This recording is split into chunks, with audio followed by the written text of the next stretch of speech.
중국이 석탄 문제로 발을 동동 구르고 있습니다.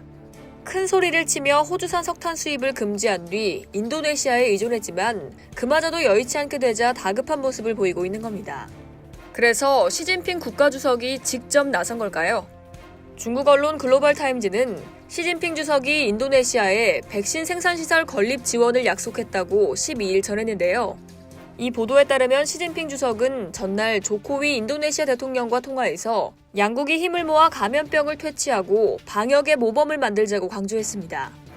특히 시 주석은 중국이 백신 산업과 의약품 개발에 인도네시아와 계속 협력할 것이라고 말한 뒤 인도네시아의 백신 생산센터 구축을 적극적으로 돕겠다고 밝혔습니다.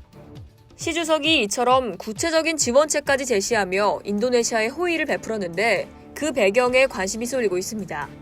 마침 인도네시아는 지난달 31일 석탄 수출 금지 조치를 단행한 데 이어 다른 광물 자원도 수출 제한을 검토하겠다고 밝혀 중국, 한국 등 주요 자원 수입국들을 긴장하게 만들었습니다.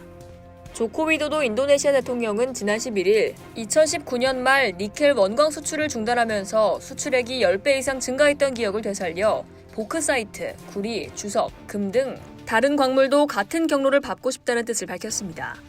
국제 전문가들은 백신 지원과 광물 자원 공급 협력을 따로 떨어뜨려 놓고 생각할 수 없다고 합니다. 인도네시아는 전기 수요 증가로 전력 공급이 중단될 위험이 있다는 이유로 석탄 수출 금지 조치를 취했는데요. 이 조치로 당장 발등에 불이 떨어진 나라가 바로 중국입니다. 중국은 세계 1위 석탄 소비국으로 지난해 1월부터 11월 수입 석탄의 60% 이상이 인도네시아산이었습니다.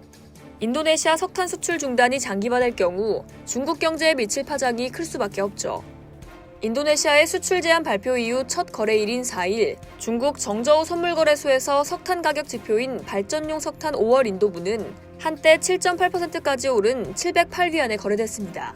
7.8%의 상승폭은 지난해 11월 25일 이후 최대 상승폭입니다. 중국의 인도네시아 석탄 의존도가 이렇게 큰 배경에는 호주가 있습니다. 중국은 적대적 관계가 된 호주를 혼내주겠다며 호주산 석탄 수입을 금지했는데 이게 부메랑이 돼 석탄 부족으로 인한 전력난 등 극심한 혼란을 겪었습니다. 몇몇 지역에선 거리에 교통신호등까지 꺼지는 사태가 벌어질 정도였죠. 중국은 호주 석탄 수입을 금지한 뒤 인도네시아에서 수입량을 늘려왔는데요.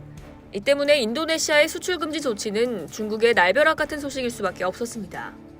호주에 다시 손을 벌리는 건 중국으로선 상상하기도 싫은 상황일 테니 인도네시아에 달콤한 미끼를 던지면서까지 어떤 식으로든지 석탄 문제 해결에 나설 수밖에 없는 거죠. 중국은 석탄 이외의 주요 광물 공급선도 유사시 이상이 없도록 이 기회에 인도네시아와의 관계를 더 돈독히 하기 위해 먼저 도움의 손길을 내민 것으로 보여집니다. 이상 여의도TV였습니다.